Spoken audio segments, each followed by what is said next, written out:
చీకటితో నిండిన గ్రామంలో అనుజ్ అనే చిన్నబ్బాయి ప్రతి సాయంత్రం దేవాలయం ముందు ఒక చిన్న దీపం వెలిగించేవాడు. ఒకరోజు భారీ వర్షం, పెద్ద గాలులు.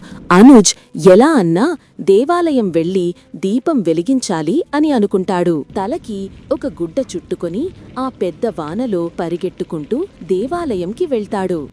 తరువాత దేవుడు ముందు దీపం వెలిగిస్తాడు. అదే సమయంలో ఒక దారి తప్పిన వృద్ధుడు ఎక్కడికి వెళ్లాలో తెలియక అయోమయంలో ఉంటాడు. అప్పుడు దూరం నుంచి ఒక చిన్న వెలుగు ఆ వృద్ధుడికి కనిపిస్తుంది.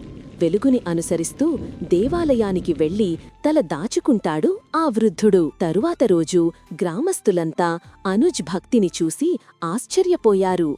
ఒక్క చిన్న వెలుగు ఎంత పెద్ద మార్పు తీసుకురాగలదు అని అందరూ గ్రహించారు.